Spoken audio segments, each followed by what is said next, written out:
আপনার সম্পদের পরিমাণ কত? মানে কি তুমি আপনি কি সাংবাদিক? হ্যাঁ। তা কথা তো কোন দুদকের নাম মনে হইতেছে উনি দুদক আর আমি বেশি মাদক। এমনি আমার সম্পত্তি কত এটা আমি সারা দেশের মানের সামনে টিভিতে জানামু? মাইন্ড করবেন না তালুকদার সাহেব, আমরা পরের প্রশ্নে আসি। আপনি ঠিক কাদের কাদের জাকাত দিচ্ছেন? আমি তাদেরকেই জাকাত দেব যাদের আমার সম্পত্তির উপরে হক আছে। না মানে ঠিক বুঝলাম না, যদি আরেকটু নির্দিষ্ট করে বলতেন। কি কয় আয়?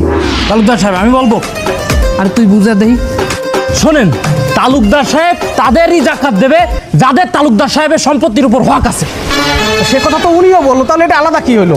আরে বাবা আপনি বোঝেননি, তালুকদার সাহেব ত্যাগী হক মারি সম্পত্তি গড়িছে, তালুকদার সাহেব ত্যাগী হক ফিরিয়ে দেবে। কি কইলি তুই? তুই কথাটা কইলি মানে আমি যাকে হক মারি খাইছি এক হক ফিরাই দিব? এ তোর নাপতালি হতে কইছি কেটা, তোর কথা কইতে কইছে কেটা? তুই এই নি বল, তুই তুই না তুই আয়, তুই আয়। না এই সাংবাদিক সাহেব ওনার ইন্টারভিউ উনি তালুকদার সাহেব, উনি আমি না, উনি আমার ভুল হয়েছে, আপনি বলেন আমি চুপ। একটা কথাও কবি না, নাপতালি করবি না। জি বলেন কি বলতেছিলেন? আচ্ছা তালুকদার সাহেব, আমি শুনলাম যে আপনি বাইরের গরিব দুঃখীদেরকে জাকাত দিচ্ছেন, কিন্তু আপনার আত্মীয়ের ভিতরেই তো অনেক গরিব দুঃখী আছে, তাদেরকে আপনি জাকাত দিচ্ছেন না, কিন্তু কেন? কেহনের নাই আপনের চাইয়ে পর ভালো। পরে চাই জঙ্গল ভালো। কে জঙ্গলে জাকাত দেওয়া যায় না? জঙ্গলে জাকাত দেওয়া যায়, তা জঙ্গলের কথা বলবেন কেন? আচ্ছা তারপরে একটু বলেন তো ঠিক কেন আপনি আপনাদেরকে জাকাত দিতে চাচ্ছেন না? বাবা আপন মানুষে খাওয়াইয়া হেইয়ের খইলতে আপনি ভরতে পারবেন না, যত খাওয়াইবেন আপনি খুশি করতে পারবেন না। আপনি আপন মানুষ যদি মরার খাওয়ান মানে 40-এ আইনেও খাওয়ান, হ্যাঁ বলবে কি জানেন?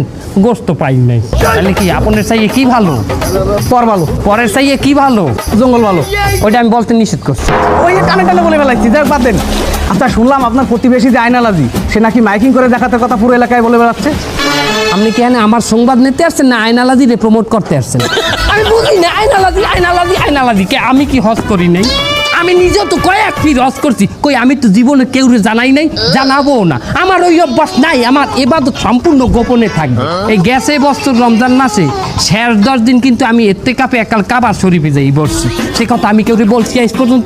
বাবা বলবো না, আমি লোক দেখাই নাই, ইবাদত করি না। তারপরে এই যে রানিং রোজায় আমি 2টা রোজা না খাইয়ে রাখছি, আমি কিন্তু কেউরে বলি নাই, আমি বলবো না। সাউন্ড পায় নাই। তালুকদার সাহেব যদি কথাটা আরেকবার বলতেন, সাউন্ডটা ক্লিয়ার আসে নাই। এই রানিং রোজায় আমি 2টা রোজা না খাইয়ে রাখছি, তবুও কেউরে আমি বলি নাই। কি সাউন্ড পাইছে? সাউন্ড পাইছি কথাটা বাদ দেন না, শুধু ওই প্রথমটুকু বলেন।